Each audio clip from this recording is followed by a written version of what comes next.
Those are the first spring wildflowers I've seen. Today is March 4th in Virginia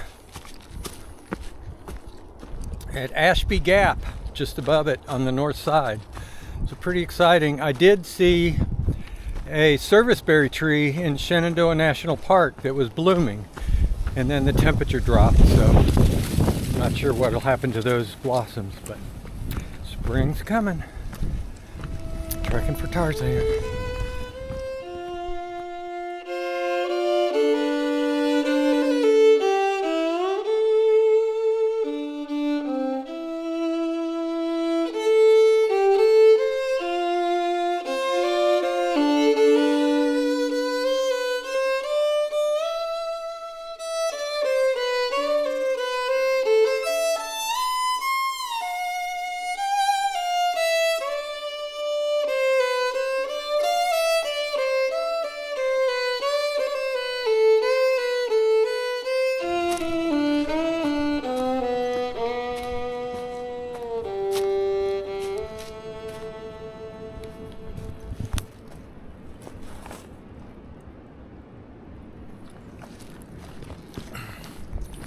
I don't know how this section got the reputation. I guess it's a lot of up and down, but there's a lot of up and down on the trail, period. Trail boss, I believe, is the husband of Sandy Mara, who is the head of the Appalachian Trail Conservancy. And I met him in 2019. He's a super nice guy.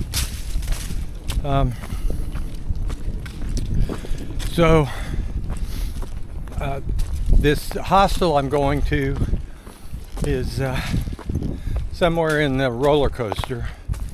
I think they should call it the ladders, because in a roller coaster you ride, and in a ladder you have to work. But either way, it should be fun. It's not all up, half of it's down, and I'll enjoy the down.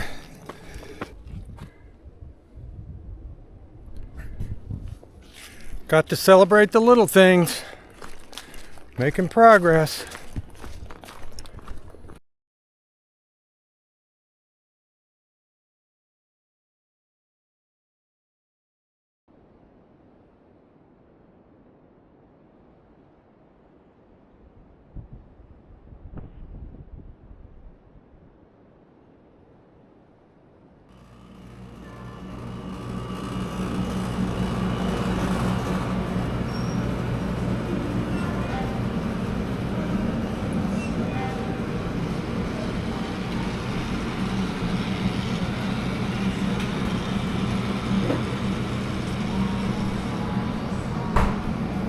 Hiker's dream. I'm in Loudoun County at a gas station, and they have an excellent grill. So I'm getting a cheeseburger and a ham and Swiss sub to eat later on today. That should fire me up for some good hiking.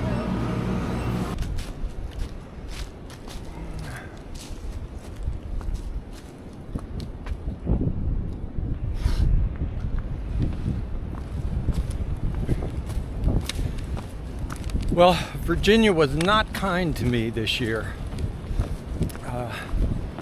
but I still love her. We're in West Virginia now, closing in on Harper's Ferry in just a couple miles probably. I'm going to stop at the ATC Center, maybe get my bag, my hang tag, or whatever they call it. It's real pretty this year. It's green with baby blue lettering. I like it. It's kind of subdued, not too garish. If you're into backpack fashion. I stayed at the Bear's Den last night and the night before, because yesterday was even windier with lots of rain. And there was even one thunderstorm that pushed through, and I just didn't want to be out there. Well, zeroing in on Harper's Ferry. I remember Harper's Ferry as being the confluence of rivers and roads and bridges and old canals, and somehow the town is all nestled in. But anyhow, the trail is going to lead me on a bridge across this river. So I will start, I assume, right down there, and that is a long bridge to walk across.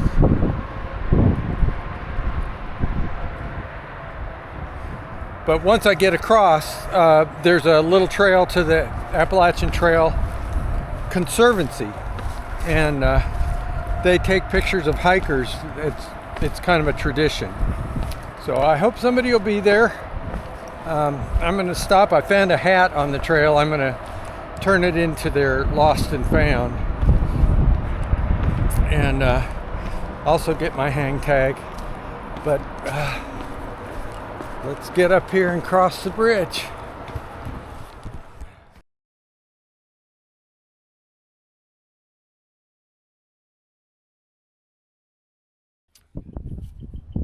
I failed to mention yesterday that I'm now in Maryland. So yesterday was a 3-state day. Started in Virginia, went through West Virginia, and ended up in Maryland.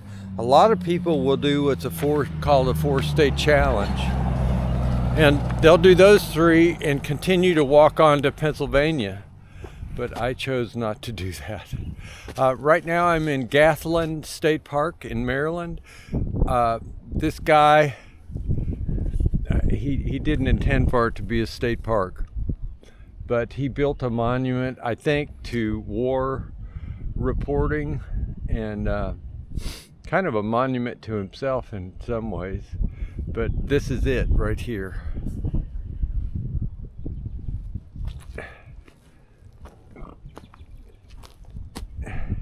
Sort of like an arch. And there's the sign for the park.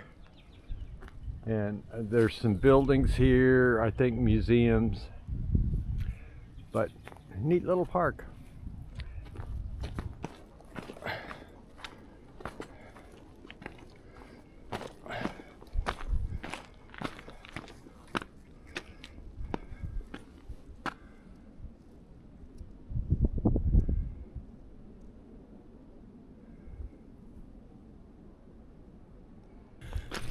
The trails in Maryland are heavily used.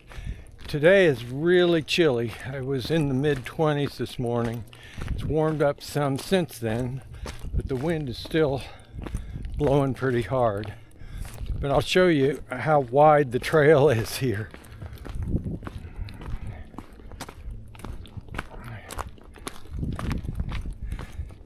It's like 5 or 10 times the normal treadway on the Appalachian Trail.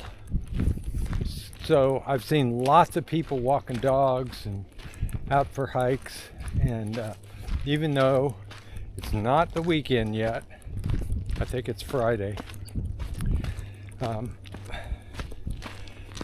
and it's a pretty cold day, there's still lots of people using the trail.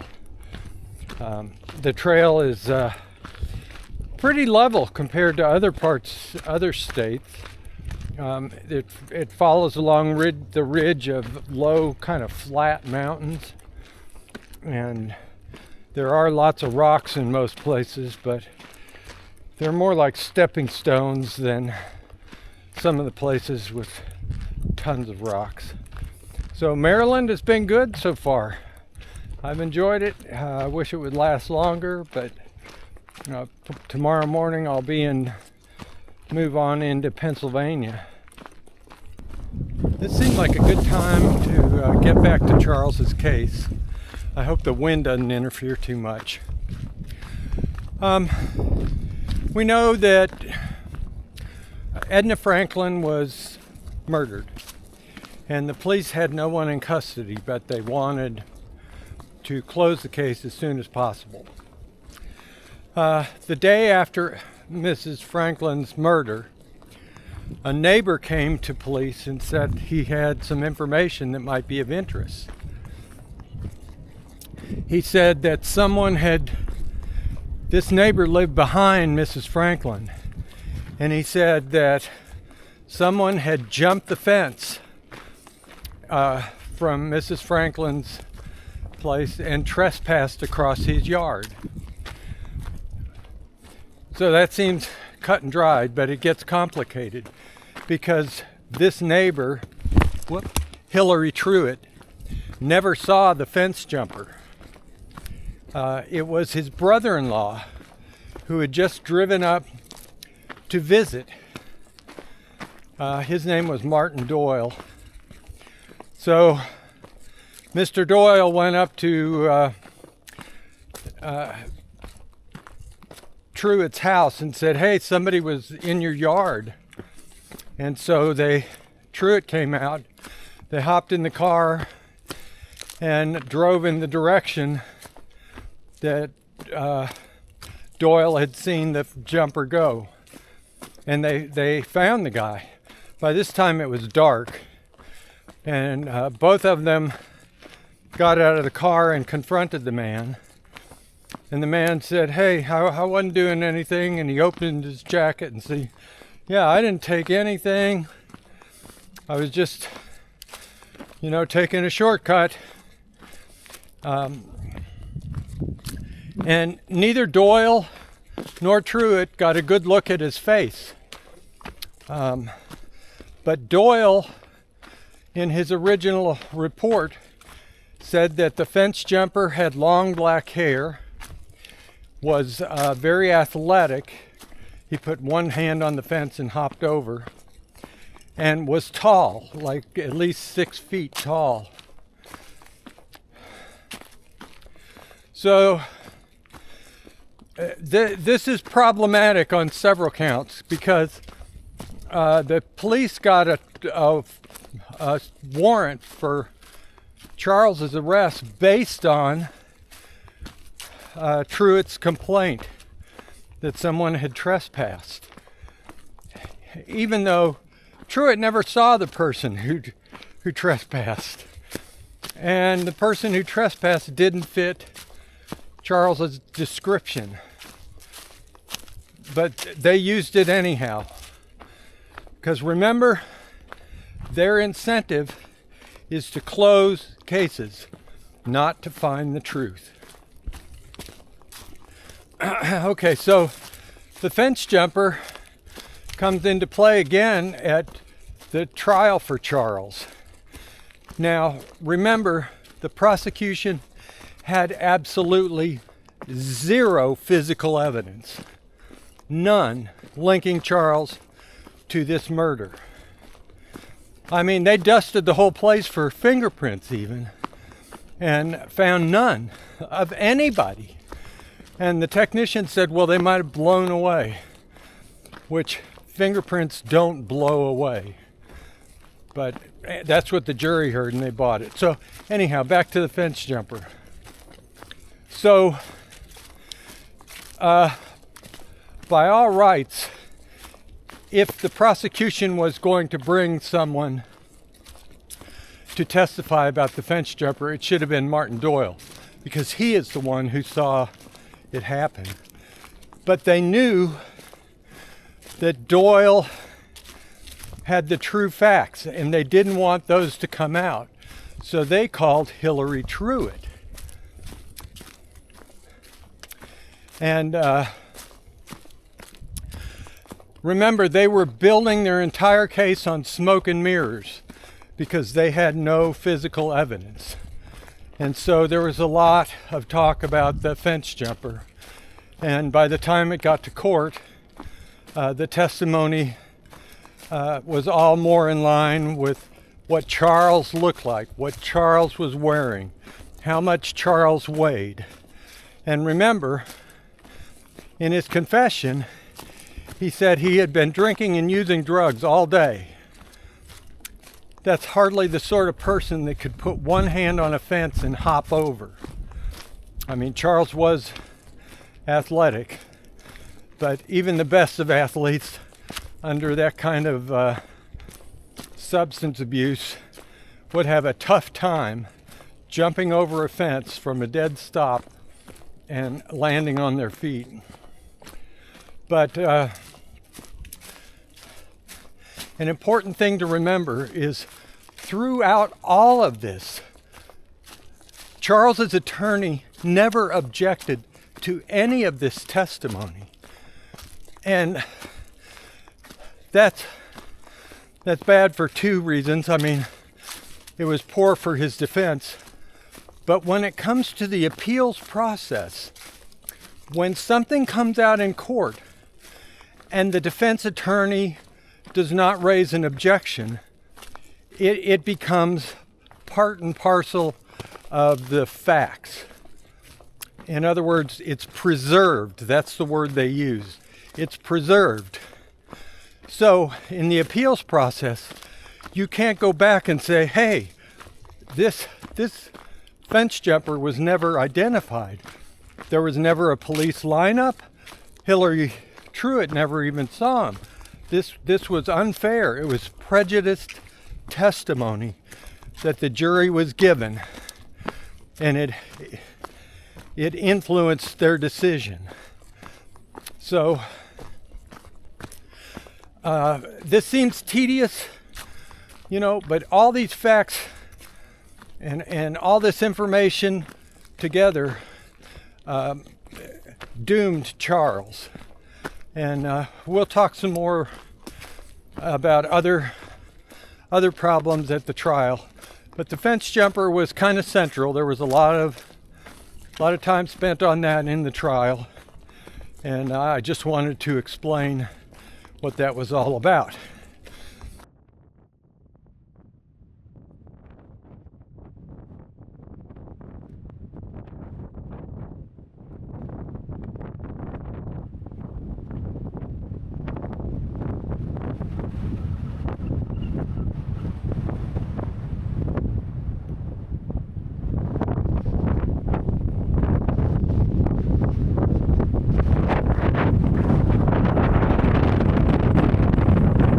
That's a view of Black Rock Cliff, or a view of Maryland from Black Rock Cliff. There's another spot called Annapolis Rock, I think. It's way more popular, but it's a quarter mile off the trail. And this one is right on the trail, just a few feet off. And so I chose to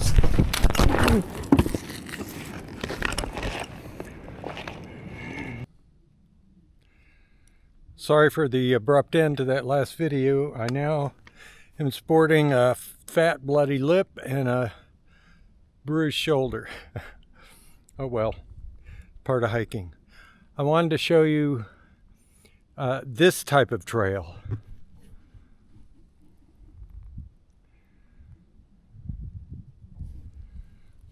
Some people like boulder hopping. I'm not among those.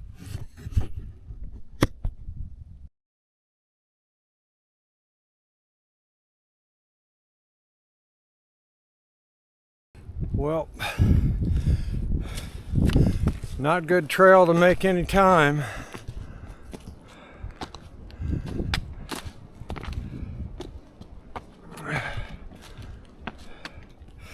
I will say this, Maryland has been the best state as far as blazes. They do an excellent job here. And I don't know if they're leading us through boulder fields just to do something different. Oh no, I lost my glove. I'm gonna have to go back. I am in Pennsylvania. This is called Penmar. It's sort of a development along the Pennsylvania-Maryland border. And in the day, it used to be a huge deal. Lots of people would come up here. There's great views.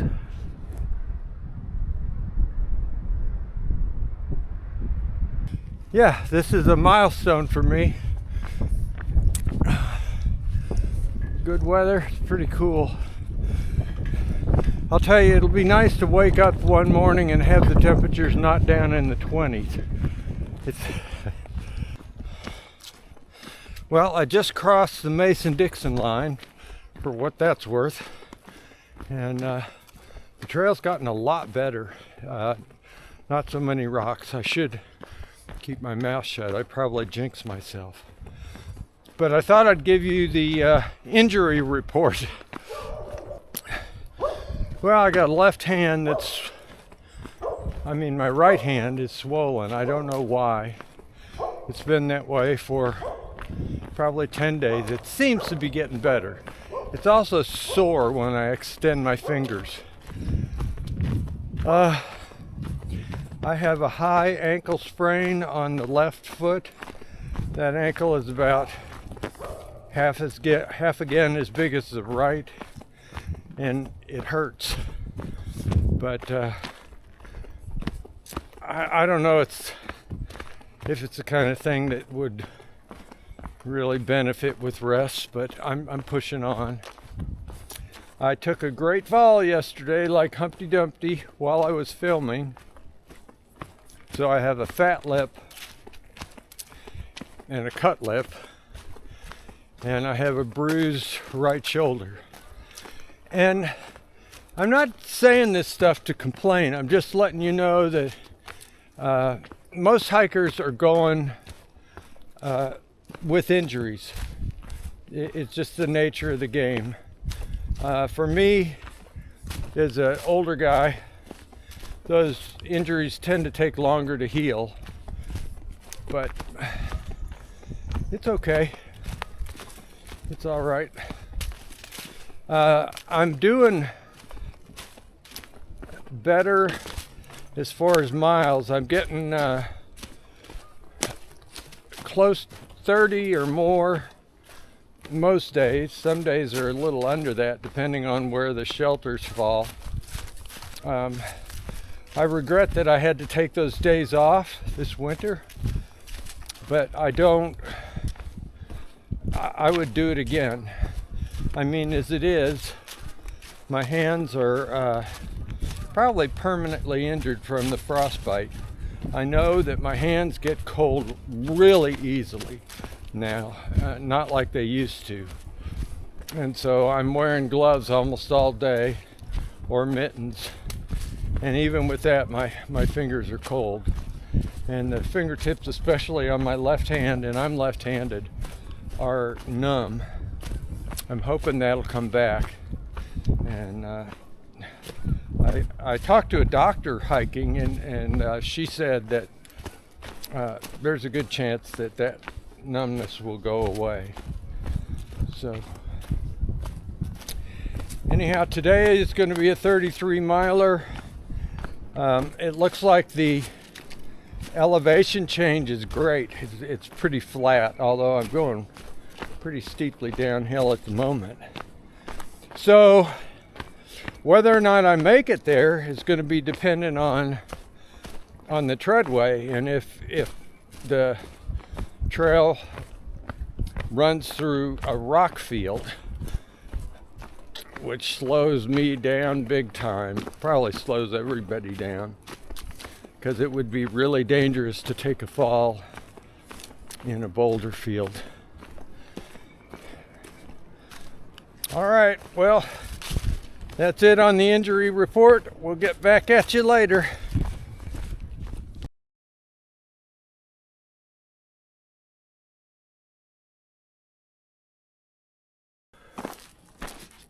The time before sunrise is my favorite time on the trail. When you can see the colors of the sun coming to the horizon, but the sun hasn't yet come out. And looks like it'll be a beautiful sunrise this morning.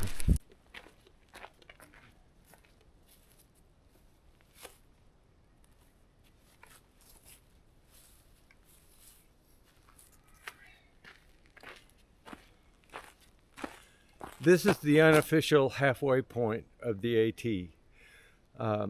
It changes every year because they change the mileage. Milestone, it is Sunday, the 9th of March, and I'm halfway through the AT.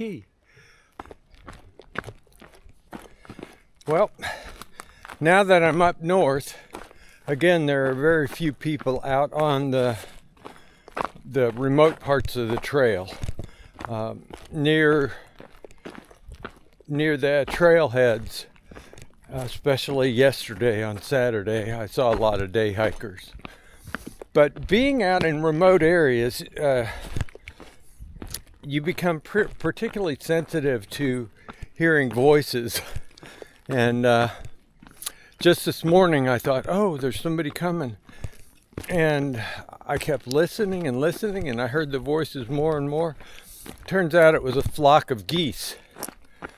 And they had some human qualities. But the sounds I mostly hear, especially when there's lots of wind, is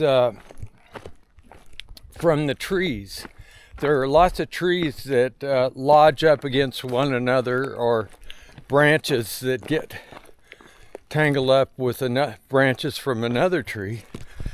And when the wind blows, it creates movement between the two and friction, just like a needle on a record. And it makes sounds, and they can be high-pitched or grumbling or low. Often I confuse them for human voices, and it makes me wonder if the people that create fiction, like the Lord of the Rings or the Wizard of Oz, and they have human trees, or trees with human characteristics, maybe those people also, the authors, had experienced the sounds that trees in the woods make. But of particular interest was two days ago, I was hiking and it was windy, and I kid you not, I heard this monotone voice. It said, "Hello." Just like that. I could have sworn it was, and I looked around to see who was there. But there was nobody there. It had to have come from a tree. So a little bit spooky, but it was kind of fun and interesting for me. All right, that's my bit on solitude out here and the sounds that you hear. I'm walking on a lot of rocks here in Pennsylvania. I wanted to talk a little bit about Charles, and specifically why anybody should care. I mean, I'm trekking for Tarzan. That's his nickname. So why should you care? I mean, you don't know him.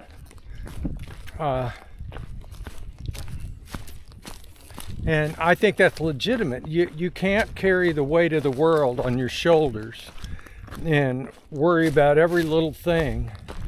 And I'm not trying to add yet another problem and another worry to what you already have in your lives. But the truth be known, if it was an innocent dog that was going to be put to sleep at a pound just because somebody didn't want him, there would be a lot more public concern than there is for an inmate who spent 30 years of his life in jail on death row, and he's innocent. And that's one thing that I have a hard time justifying. And you know, I'm guilty myself of not showing concern, because there are an estimated 72,000 other inmates who are innocent. I did some quick math in my head. That's like 1 in 3,000. I don't know if you find that acceptable, but I don't. So anyhow, I do know Charles, and that's what I'm working on. and trying to give the public some idea why he's there and why he shouldn't be there. But there's another aspect to this. We as Americans should be concerned about a system that is racist. It's blatantly racist. It also preys on the poor. There's a word for how guilty white people get off or get light sentences. It's called affluenza, and I'll talk about that later. But by and large, our criminal justice system is designed to incarcerate poor people. And incarcerating people is expensive. Oh goodness. I'm gonna have to take this up again. This is what I'm dealing with. So again, back to why you should care about Charles or people who are innocent yet convicted. It has to do with the cost of housing prisoners. And as I've mentioned before, we incarcerate more people per capita than any other developed nation in the world. And that is not free. A lot of people talk about, oh yeah, the private prison. Private prisons are actually a small percentage of the prisons in this country. But the public sector does play a big role in that they do food, they provide food, so they're big contracts for food, and then probably healthcare is private, laundry, who knows. That all costs money, but as I mentioned before, some estimates are around $62,000 per year per prisoner.